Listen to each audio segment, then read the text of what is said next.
أعوذ بالله من الشيطان الرجيم.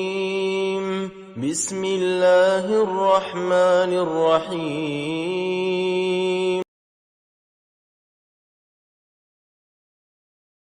لن تنالوا البر حتى تنفقوا مما تحبون وما تنفقوا من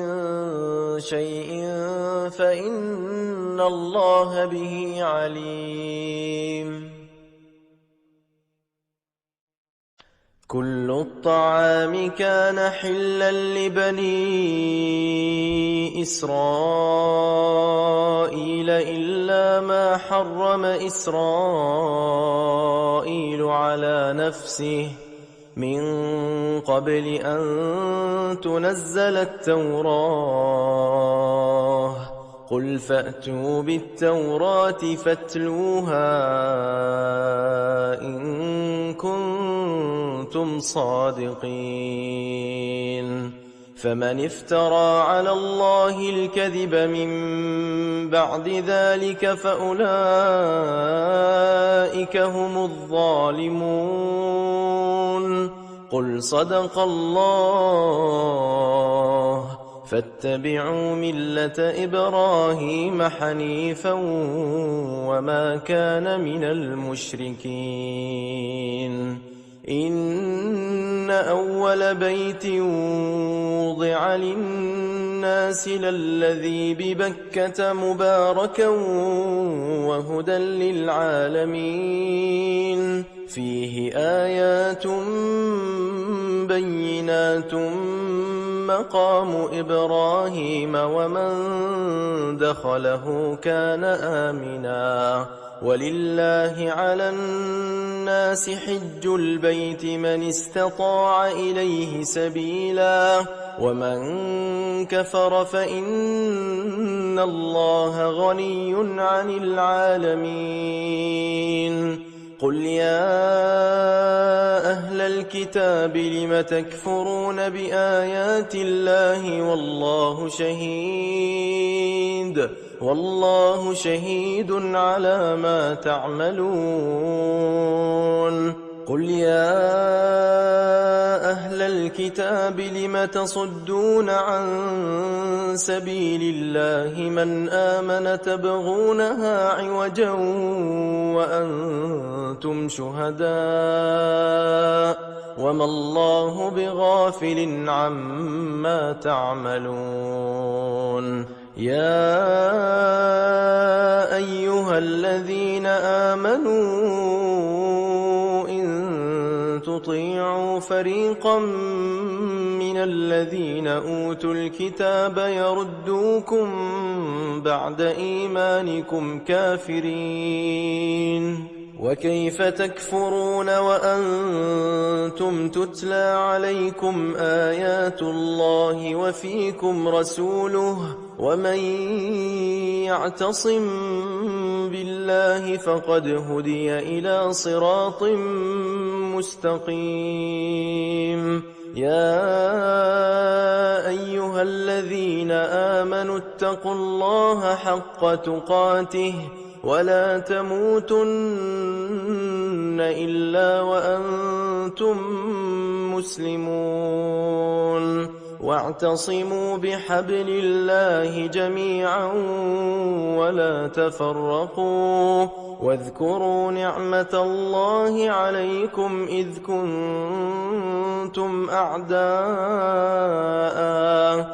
كنتم أعداء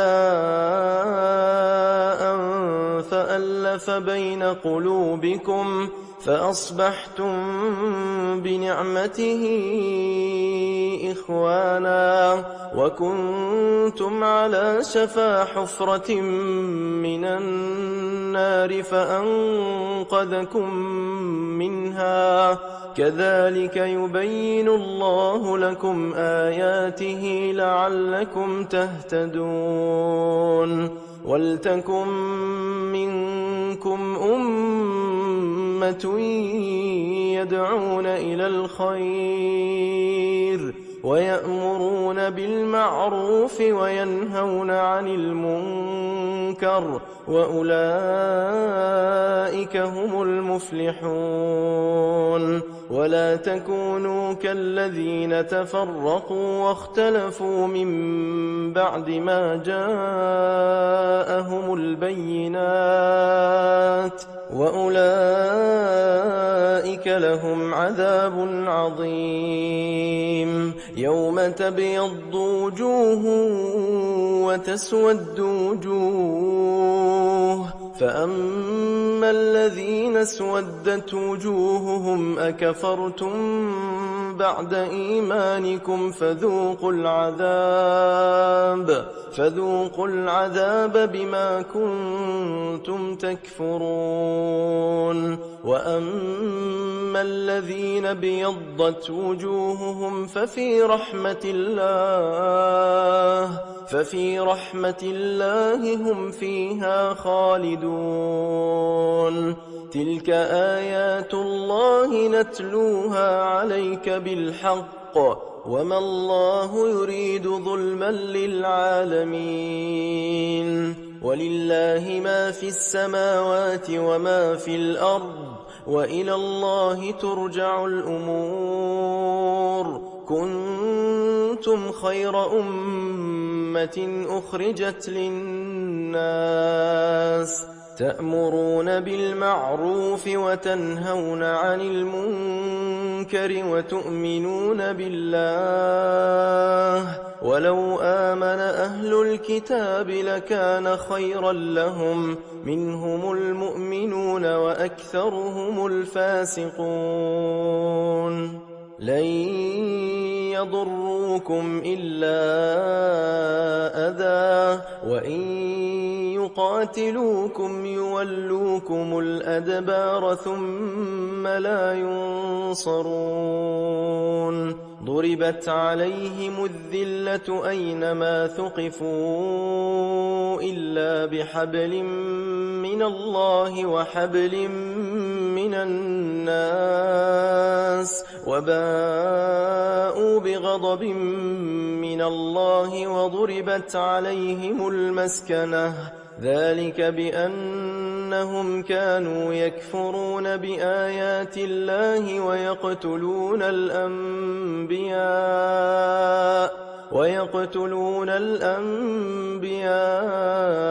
بغير حق ذلك بما عصوا وكانوا يعتدون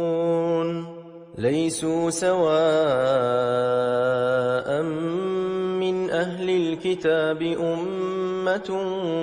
قائمة يتلون آيات الله آناء الليل وهم يسجدون يؤمنون بالله واليوم الآخر ويأمرون بالمعروف وينهون عن المنكر ويسارعون في الخيرات وأولئك من الصالحين وما يفعلوا من خير فلن يكفروه والله عليم بالمتقين إن الذين كفروا لن تغني عنهم أموالهم ولا أولادهم من الله شيئا وأولئك أصحاب النار هم فيها خالدون مثل ما ينفقون في هذه الحياة الدنيا كمثل ريح فيها صر أصابت حرث قوم ظلموا أنفسهم فأهلكته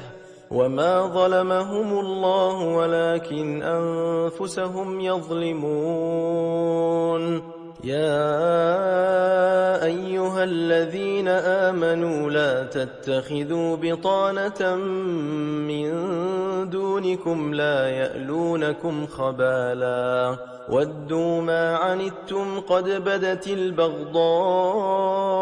من أفواههم وما تخفي صدورهم أكبر قد بينا لكم الآيات إن كنتم تعقلون ها أنتم أولئك تحبونهم ولا يحبونكم وتؤمنون بالكتاب كله وإذا لقوكم قالوا آمنا وإذا خلوا عضوا عليكم الأنامل من الغيظ قل موتوا بغيظكم إن الله عليم بذات الصدور إن تمسسكم حسنة تسؤهم وإن تصبكم سيئة يفرحوا بها وإن تصبروا وتتقوا لا يضركم كيدهم شيئا إن الله بما يعملون محيط وإذ غدوت من أهلك تبوئ المؤمنين مقاعد للقتال والله سميع عليم إذ هم الطائفتان منكم أن تفشلا والله وليهما وعلى الله فليتوكل المؤمنون ولقد نصركم الله ببدر وأنتم أذلة فاتقوا الله لعلكم تشكرون إذ تقول للمؤمنين ألن يكفيكم أن يمدكم ربكم بثلاثة آلاف من الملائكة منزلين بلى إن تصبروا وتتقوا ويأتوكم من فورهم هذا يمددكم ربكم ب5000 من الملائكة مسومين وما جعله الله إلا بشرى لكم ولتطمئن قلوبكم به وما النصر إلا من عند الله العزيز الحكيم ليقطع طرفا من الذين كفروا أو يكبتهم فينقلبوا خائبين ليس لك من الأمر شيء أو يتوب عليهم أو يعذبهم فإنهم ظالمون ولله ما في السماوات وما في الأرض يغفر لمن يشاء ويعذب من يشاء والله غفور رحيم يا أيها الذين آمنوا لا تأكلوا الربا أضعافا مضاعفة واتقوا الله لعلكم تفلحون واتقوا النار التي أعدت للكافرين وأطيعوا الله والرسول لعلكم ترحمون وسارعوا إلى مغفرة من ربكم وجنة عرضها السماوات والأرض أعدت للمتقين الذين ينفقون في السراء والضراء والكاظمين الغيظ والعافين عن الناس والله يحب المحسنين والذين إذا فعلوا فاحشة أو ظلموا أنفسهم ذكروا الله ذكروا الله فاستغفروا لذنوبهم ومن يغفر الذنوب إلا الله ولم يصروا على ما فعلوا وهم يعلمون أولئك جزاؤهم مغفرة من ربهم وجنات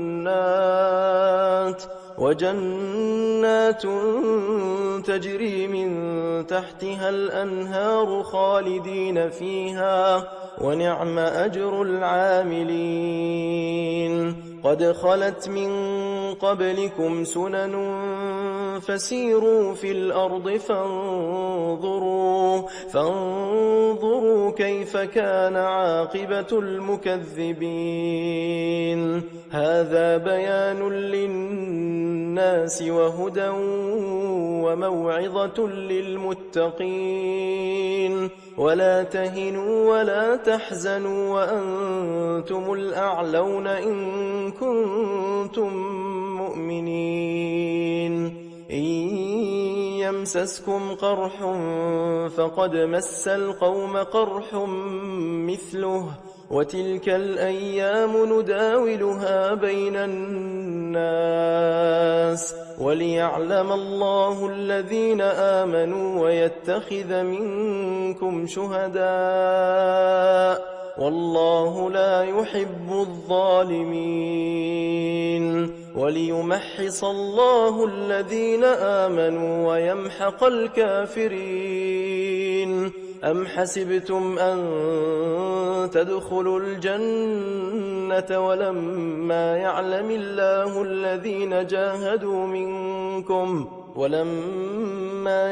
الله الذين جاهدوا منكم ويعلم الصابرين ولقد كنتم تمنون الموت من قبل أن تلقوه فقد رأيتموه وأنتم تنظرون وما محمد إلا رسول قد خلت من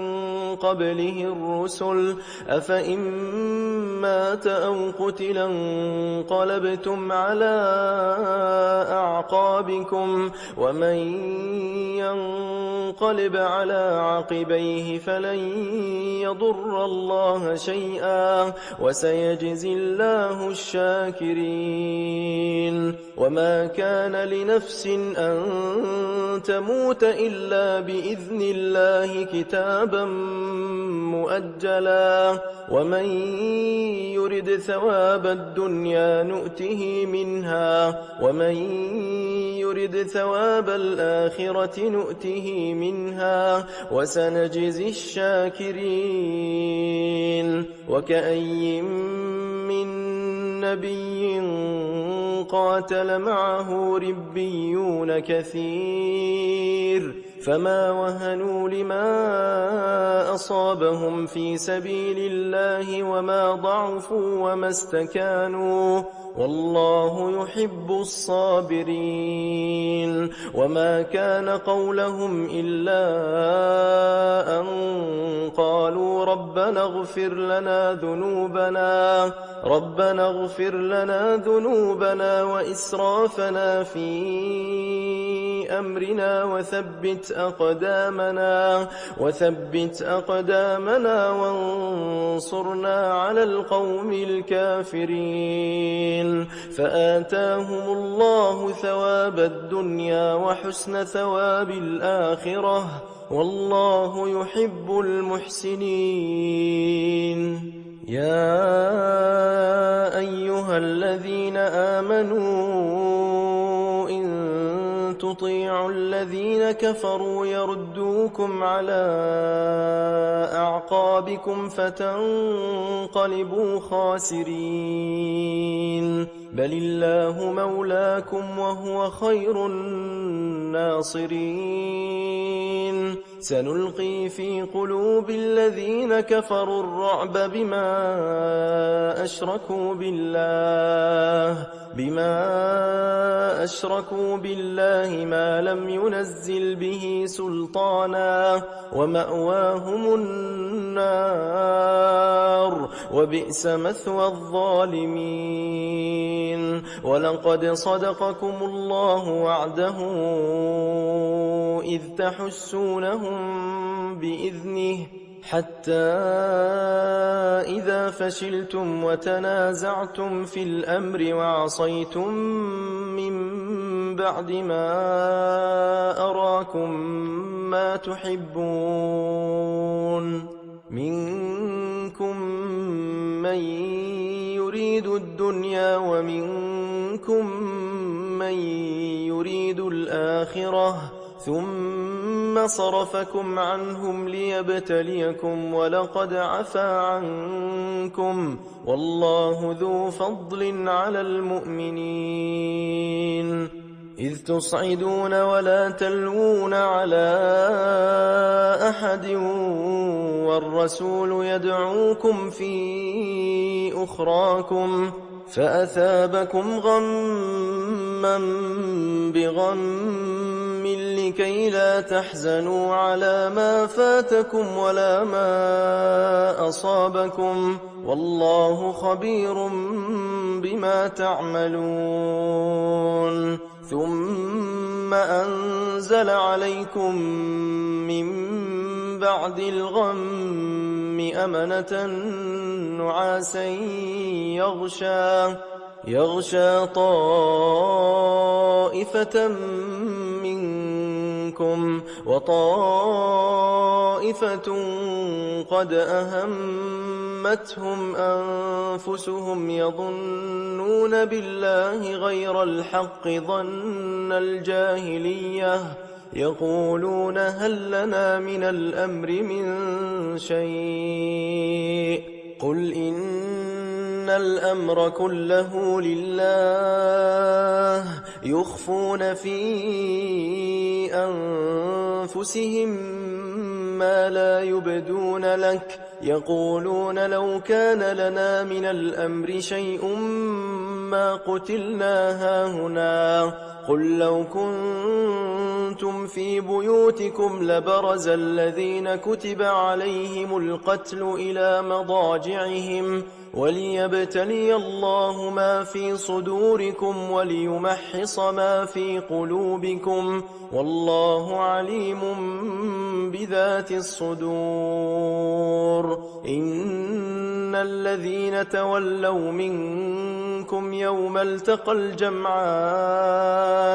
إنما استزلهم الشيطان ببعض ما كسبوا ولقد عفى الله عنهم إن الله غفور حليم. يا أيها الذين آمنوا لا تكونوا كالذين كفروا وقالوا لإخوانهم إذا ضربوا في الأرض أو كانوا غزا لو كانوا عندنا ما ماتوا وما قتلوا ليجعل الله ذلك حسرة في قلوبهم والله يحيي ويميت والله بما تعملون بصير. ولئن قتلتم في سبيل الله أو متم لمغفرة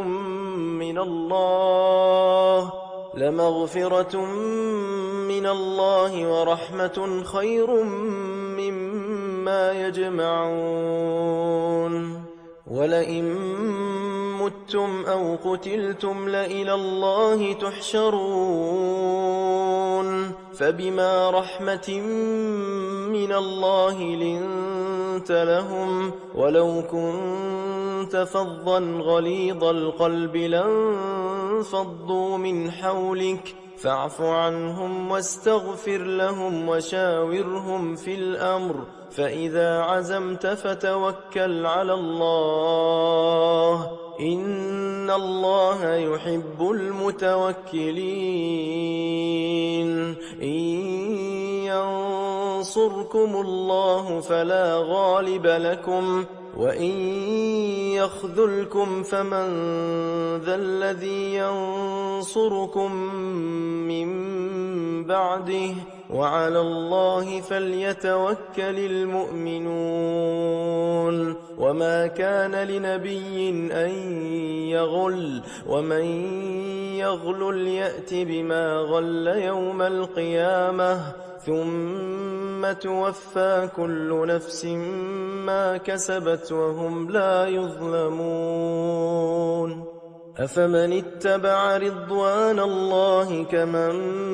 باء بسخط من الله ومأواه جهنم وبئس المصير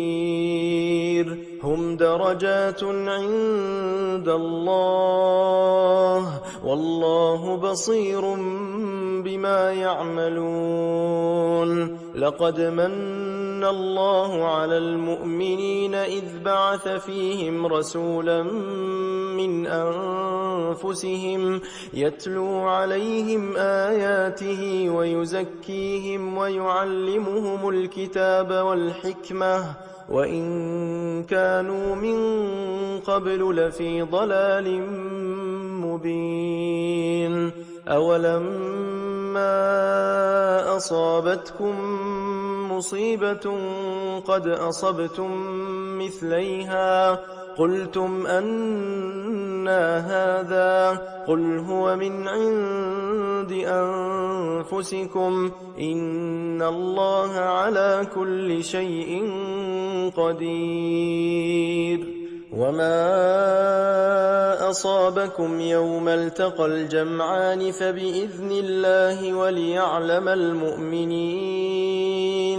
وليعلم الذين نافقوا وقيل لهم تعالوا قاتلوا في سبيل الله أو ادفعوا قالوا لو نعلم قتالا لاتبعناكم هم للكفر يومئذ أقرب منهم للإيمان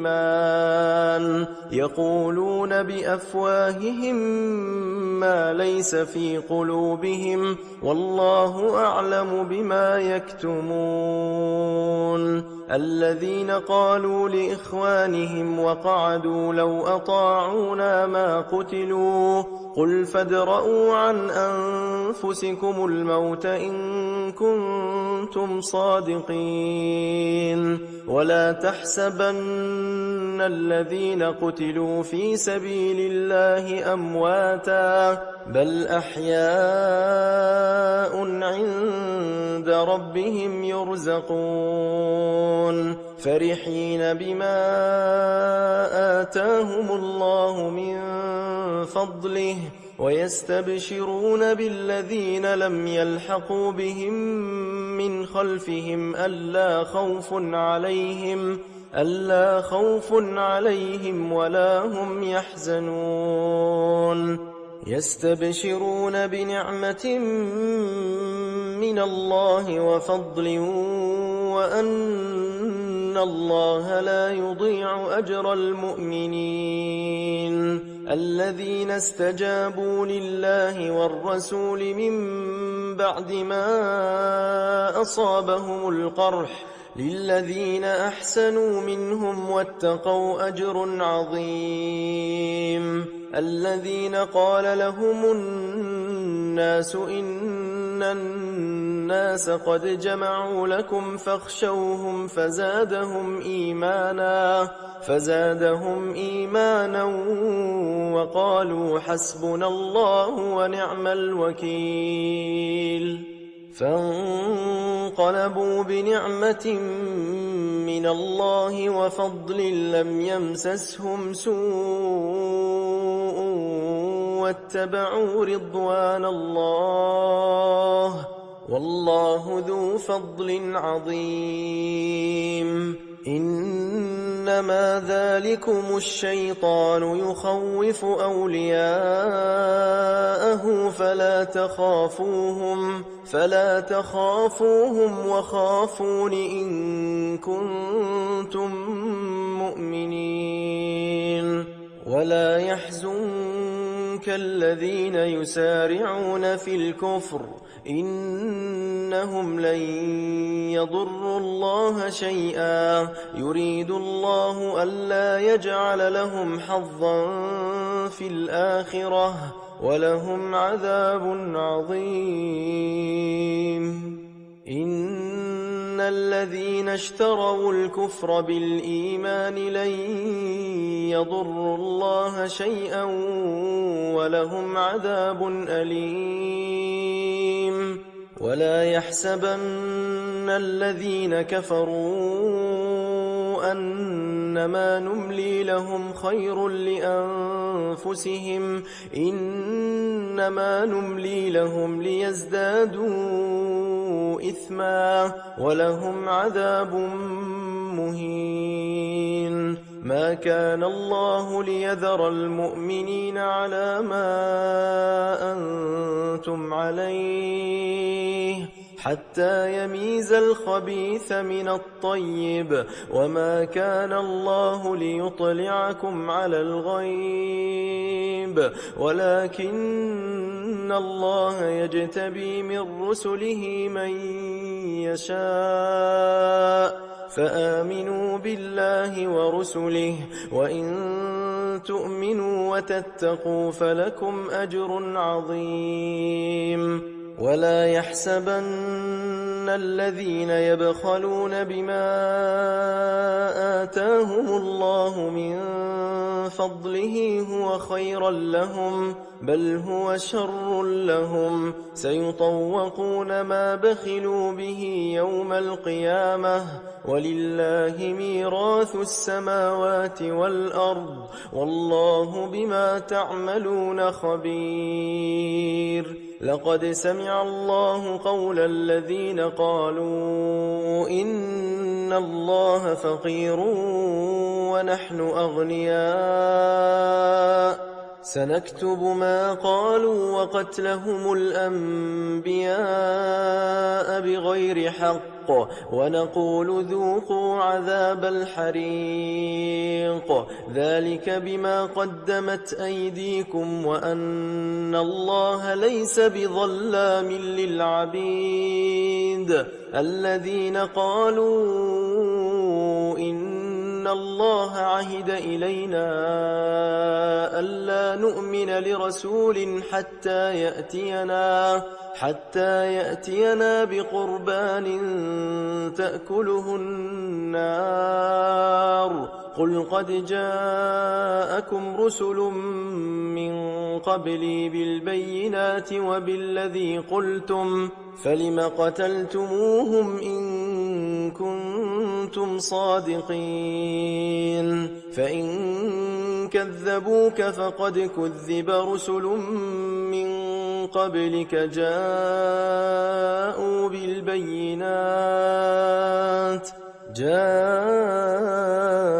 بالبينات والزبر والكتاب المنير كل نفس ذائقة الموت وإنما توفون أجوركم يوم القيامة فمن زحزح عن النار وأدخل الجنة فقد فاز وما الحياة الدنيا إلا متاع الغرور لتبلون في أموالكم وأنفسكم ولتسمعن من الذين أوتوا الكتاب من قبلكم ومن الذين أشركوا أذى كثيرا وإن تصبروا وتتقوا فإن ذلك من عزم الأمور وإذ أخذ الله ميثاق الذين أوتوا الكتاب لتبيننه للناس ولا تكتمونه فنبذوه وراء ظهورهم واشتروا به ثمنا قليلا فبئس ما يشترون لا تحسبن الذين يفرحون بما أتوا ويحبون أن يحمدوا بما لم يفعلوا فلا تحسبنهم بمفازة من العذاب ولهم عذاب أليم ولله ملك السماوات والأرض والله على كل شيء قدير إن في خلق السماوات والأرض واختلاف الليل والنهار لآيات لأولي الألباب الذين يذكرون الله قياما وقعودا وعلى جنوبهم ويتفكرون في خلق السماوات والأرض ربنا ما خلقت هذا باطلا سبحانك فقنا عذاب النار ربنا إنك من تدخل النار فقد أخزيته وما للظالمين من أنصار ربنا إننا سمعنا مناديا ينادي للإيمان أن آمنوا بربكم فآمنا ربنا فاغفر لنا ذنوبنا وكفر عنا سيئاتنا وتوفنا مع الأبرار ربنا وآتنا ما وعدتنا على رسلك ولا تخزنا يوم القيامة إنك لا تخلف الميعاد فاستجاب لهم ربهم أني لا أضيع عمل عامل منكم من ذكر أو أنثى بعضكم من بعض فالذين هاجروا وأخرجوا من ديارهم وأوذوا في سبيلي وقاتلوا وقتلوا لأكفرن عنهم سيئاتهم ولأدخلنهم جنات تجري من تحتها الأنهار ثوابا من عند الله والله عنده حسن الثواب لا يغرنك تقلب الذين كفروا في البلاد متاع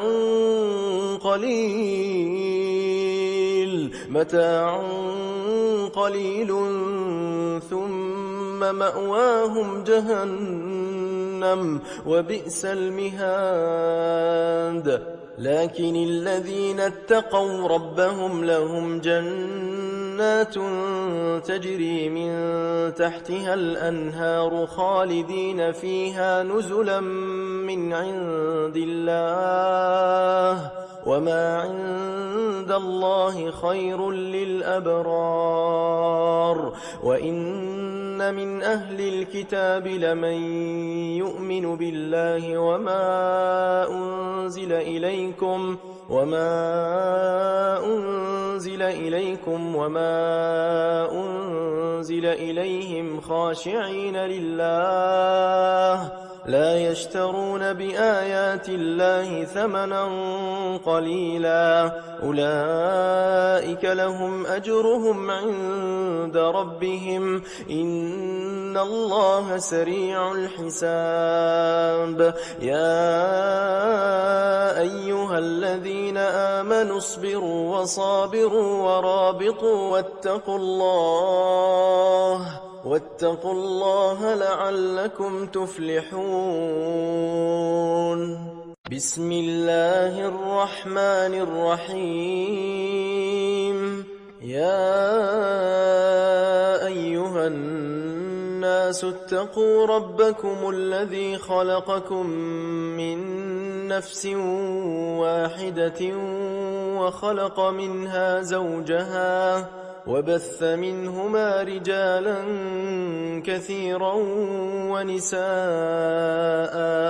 واتقوا الله الذي تساءلون به والأرحام إن الله كان عليكم رقيبا وآتوا اليتامى أموالهم ولا تتبدلوا الخبيث بالطيب ولا تأكلوا أموالهم إلى أموالكم إنه كان حوبا كبيرا وإن خفتم ألا تقسطوا في اليتامى فانكحوا ما طاب لكم من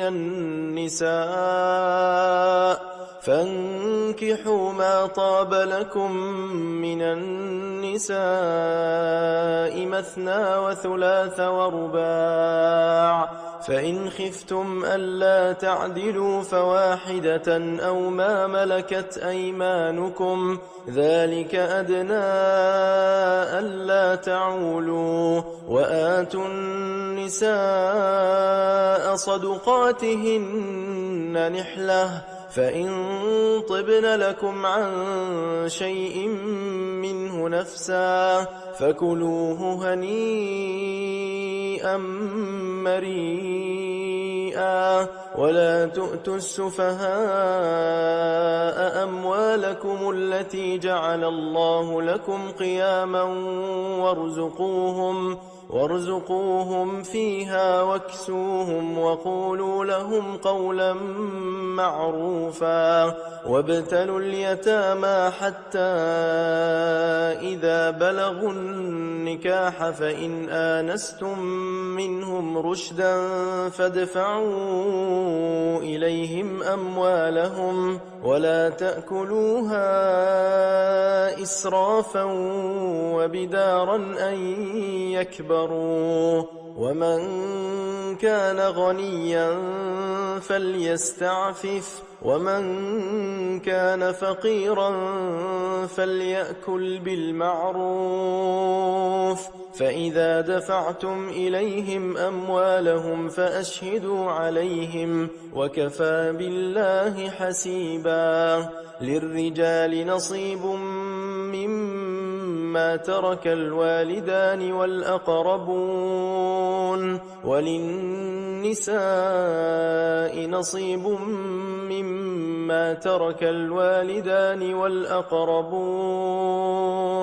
مما قل منه أو كثر نصيبا مفروضا وإذا حضر القسمة أولو القربى واليتامى والمساكين فارزقوهم منه وقولوا لهم قولا معروفا وليخشى الذين لو تركوا من خلفهم ذرية ضعافا خافوا عليهم فليتقوا الله وليقولوا قولا سديدا إن الذين يأكلون أموال اليتامى ظلما إنما يأكلون في بطونهم نارا وسيصلون سعيرا يوصيكم الله في أولادكم للذكر مثل حظ الأنثيين فإن كن نساء فوق 2 فلهن ثلثا ما ترك وإن كانت واحدة فلها النصف ولأبويه لكل واحد منهما السدس مما ترك إن كان له ولد فإن لم يكن له ولد وورثه أبواه فلأمه الثلث فإن كان له إخوة فلأمه السدس من بعد وصية يوصي بها أو دين آباؤكم إخوانكم وأبناؤكم لا تدرون أيهم أقرب لكم نفعا فريضة من الله إن الله كان عليما حكيما ولكم نصف ما ترك أزواجكم إن لم يكن لهن ولد فإن كان لهن ولد فلكم الربع مما تركن من بعد وصية يوصين بها أو دين ولهن الربع مما تركتم إن لم يكن لكم ولد فإن كان لكم ولد فلهن الثمن مما تركتم من بعد وصية توصون بها أو دين وإن كان رجل يورث كلالة أو امرأة وله أخ أو أخت فلكل واحد منهما السدس فإن كانوا أكثر من ذلك فهم شركاء في الثلث من بعد وصية يوصى بها أو دين غير مضار وصية من الله والله عليم حليم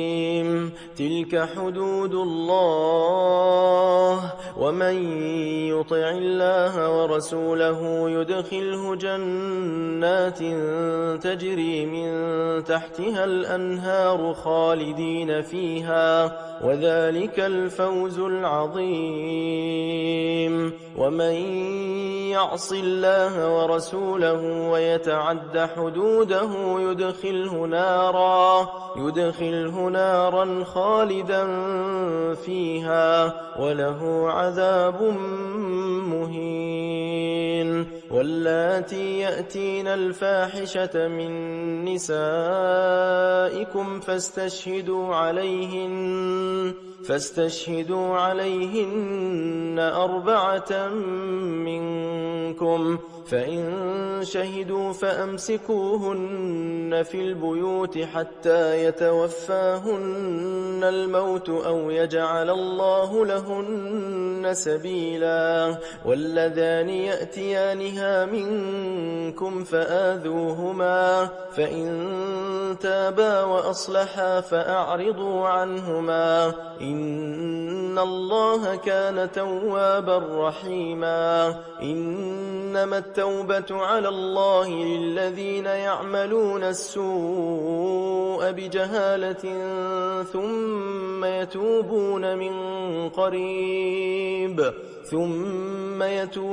من قريب فأولئك يتوب الله عليهم وكان الله عليما حكيما وليست التوبة للذين يعملون السيئات حتى إذا حضر أحدهم الموت قال إني تبت الآن ولا الذين يموتون وهم كفار أولئك أعتدنا لهم عذابا أليما يا أيها الذين آمنوا لا يحل لكم أن ترثوا النساء كرها ولا تعضلوهن لتذهبوا ببعض ما آتيتموهن إلا أن يأتين بفاحشة مبينة وعاشروهن بالمعروف فإن كرهتموهن فعسى أن تكرهوا شيئا ويجعل الله فيه خيرا كثيرا وإن أردتم استبدال زوج مكان زوج وآتيتم إحداهن قنطارا فلا تأخذوا منه شيئا أتأخذونه بهتانا وإثما مبينا وكيف تأخذونه وقد أفضى بعضكم إلى بعض وأخذن منكم ميثاقا غليظا ولا تنكحوا ما نكح آباؤكم من النساء إلا ما قد سلف إنه كان فاحشة ومقتا وساء سبيلا حرمت عليكم أمهاتكم وبناتكم وأخواتكم وعماتكم وخالاتكم وبنات الأخ وبنات الأخت وأمهاتكم اللاتي أرضعنكم وأخواتكم من الرضاعة وأمهات نسائكم وربائبكم اللاتي في حجوركم من نسائكم اللاتي دخلتم بهن فإن لم تكونوا دخلتم بهن فلا جناح عليكم وحلائل أبنائكم الذين من أصلابكم وأن تجمعوا بين الأختين إلا ما قد سلف إن الله كان غفورا رحيما